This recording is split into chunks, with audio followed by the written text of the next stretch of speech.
Az anyós, várja még, az anyós alig idősebb, mint a lánya, úgyhogy ezt is jó lenne, hogyha beleszűrnéd.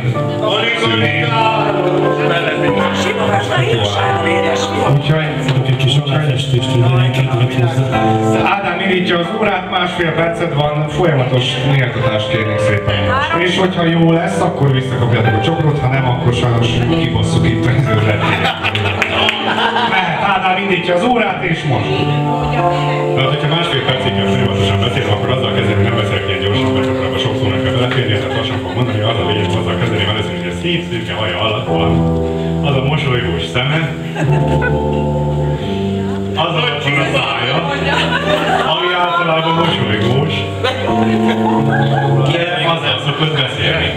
Na most itt a te az nem arra mondtál, hogy azzal valami baj lenne, mert hogy olyan kis tyúkanyó ő, aki mondja, de általában azért mondja, hogy mindenkinek jó legyen, mert általában tudja, hogy jó mindenkinek, és nem fél kimondani, és nem fél elmondani többször, hogyha nem értjük. És hát ugye arról volt szó, hogy valahogy a fiatalsága is benne kell, hogy legyen. Az a fiatal, aki fiatalnak érzi magát. És ami anyukánk, hogy fiatalnak érzi magát, vidám, fiatalos, igaz, hogy a férjúra az, hát már nem a fiatalok közé tartozik. De ő mégis az, ő ennek ellenére azt tud maradni vidám. Vidám, boldog, mosolygós, segítőkész. Még 10 másodperc! Mindenkivel kedves, és nevelt nekem egy csodaszép lány. Ami igazából a legfontosabb. Micsoda, mi? Ezért köszönöm.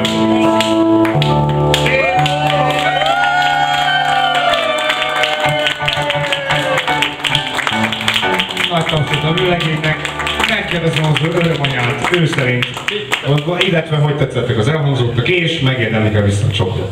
Megérdemlik, és nem jutok szóhoz. Azért, mert annyira ritka pillanat és sablonos volt, azért sírsz, hogy vagy azért, mert olyan gyönyörűeket mondod. Látom, Fetszó, ilyen nagyon szeret! Másrészt pedig szívből mondták. Akkor nagy tapsot még egyszer a vőlegénynek. Aki ellopta a csokrot, és 30